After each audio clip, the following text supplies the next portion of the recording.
4%. Dan sisanya 10,4% responden masih menjawab tidak tahu. Meski dalam beberapa survei, elektabilitas Anies dan Caimin di Jawa Timur belum melebihi calon lain, Cawapres dari Koalisi Perubahan Caimin optimistis dapat memenangkan Pilpres kali ini bersama Capres Anies Baswedan. Caimin percaya diri menghadapi siapapun rival politiknya, termasuk anak presiden dan juga tokoh NU Mahfud MD. Enggak sih, yang penting PKB juara di Jawa Timur, juara 1 Jawa Timur, juara 2 Jawa Tengah. Tinggal ngerubah juara Jawa Tengah hampir juara 1 aja udah cukup. Mempertahankan menang di Jawa Timur cukup sudah. Lalu bagaimana elektabilitas ketika tiga capres ini dipasangkan dengan cawapresnya? Kita lihat dari hasil survei LSI yang dilakukan pada 16 sampai 18 Oktober di tengah kontroversi setelah putusan MK. Elektabilitas Prabowo dengan Gibran Rakabuming Raka Saudara memperoleh elektabilitas 35,9%. Lalu pasangan Ganjar Pranowo dengan Mahfud MD memperoleh elektabilitas 26,1%. Kemudian Anies Baswedan dan Muhaimin Iskandar memperoleh elektabilitas 19,6%. Dan sisanya 18,3% menjawab tidak tahu. Nah, suara-suara pemilih yang belum menentukan pilihan ini akan jadi potensi untuk diperebutkan dan mendulang suara. Oke saudara, tadi kita sudah melihat sekilas bagaimana kekuatan elektabilitas, kekuatan para capres di Pulau Jawa. Nah sekarang giliran kita intip nih, berapa sih jumlah kekayaan para capres dan cawapres peserta Pilpres 2024 ini? Yang pertama kita intip pasangan Amin atau Anies dan Caimin dari LHKPN tahun 2022. Mantan Gubernur DKI Jakarta Anies Baswedan memiliki harta kekayaan sebesar 11,1 miliar rupiah. Harta kekayaan ini terdiri dari tanah bangunan, kendaraan, harta bergerak, dan surat berharga lain. Lalu bagaimana dengan harta kekayaan pasangannya Caimin? Dari LHKPN, Muhaimin Iskandar melaporkan harta kekayaan per Desember 2022 sebesar 27,2 miliar rupiah. Sekarang kita intip harta kekayaan pasangan Capres dan Cawapres Ganjar Pranowo dan Mahfud MD. Dari LHKPN, mantan Gubernur Jawa Tengah Ganjar Pranowo terakhir melaporkan LHKPN pada 16 Agustus 2023. Nah, jumlah harta kekayaan Ganjar saat itu adalah 15,4 miliar rupiah. Terdiri dari tanah dan bangunan, kendaraan, harta bergerak, serta kas. Lalu untuk pasangannya Mahfud MD yang merupakan Menko Polhukam, harta kekayaannya adalah sebesar 29,5 miliar rupiah.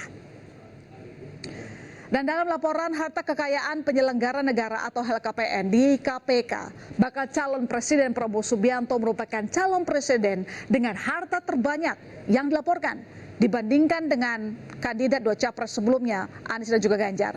Nah, dalam LHKPN tahun 2022, Prabowo melaporkan harta kekayaannya mencapai 2,3 triliun rupiah per Desember 2022. Sementara pasangannya Wali Kota Solo, Gibran Rakabuming Raka, harta kekayaannya mencapai 26 miliar rupiah.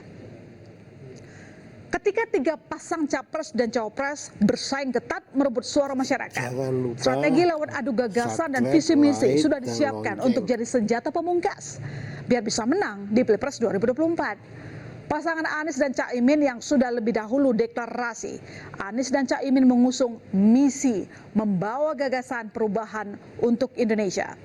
Ya, jargon perubahan ini memang sering digaungkan Anies Baswedan sejak mendeklarasikan diri jadi bacawa pres jauh sebelum berpasangan dengan Caimin. Makanya nama koalisi pengusung Anies Baswedan diberi nama Koalisi Perubahan untuk Persatuan. Alasan pemilihan gagasan ini karena Anies dan Caimin ingin semua warga di Indonesia merasakan kemakmuran yang merata. Kami membawa gagasan perubahan untuk dirasakan pada keluarga-keluarga di Indonesia. Kita menginginkan agar kebutuhan pokok menjadi terjangkau. Kami ingin ada kesetaraan kesempatan untuk bekerja, kesempatan untuk mendapatkan masa depan yang lebih baik lewat pendidikan. Sementara untuk pasangan bakal Capres dan Cawapres Ganjar Pranowo dan Mahfud MD, salah satu yang jadi concern misi mereka adalah penegakan hukum dan berkomitmen menghadirkan pemerintah yang bersih. Soal misi penegakan hukum, komposisi pasangan ini diperkuat dengan Mahfud MD yang saat ini menjabat sebagai Menko Polhukam dan punya segudang pengalaman menjabat posisi di bidang hukum. Dan akhir-akhir ini Mahfud memang kerap berbicara mengenai masalah penegakan hukum di Indonesia. Yang jelas kita ingin membangun Indonesia dengan lebih cepat, ya, dan kita ingin apa yang sudah dilakukan oleh pemerintahan hari ini baik kita teruskan. Yang kurang baik kita perbaiki, yang tidak baik kita tinggal. Yang bersih dengan digitalisasi yang kita lakukan untuk mencegah korupsi menjadi poin-poin penting perhatian kami berdua. Oke, sementara Baca Pres Prabowo Subianto dan Gibran Rakabuming Raka sepertinya misinya tak bisa jauh dari Presiden Jokowi.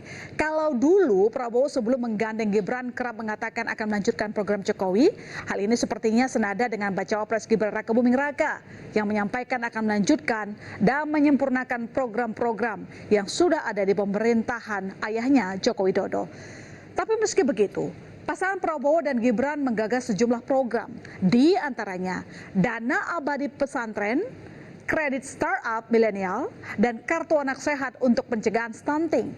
Secara garis besar, misi Prabowo Gibran adalah menuju Indonesia Emas 2045. Dana abadi pesantren, startup milenial,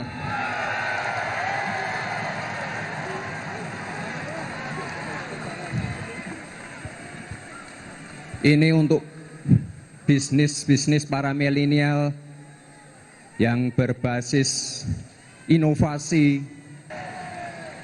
Kartu anak sehat untuk pencegahan stunting.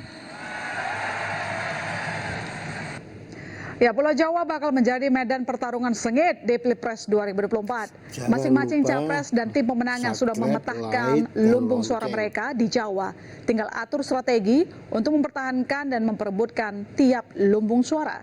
Kita lihat nanti gagasan dan visi misi siapa yang mampu menjaring dan menggait suara rakyat terbanyak. Saudara, usai jeda informasi seorang petugas keamanan di Taman Mini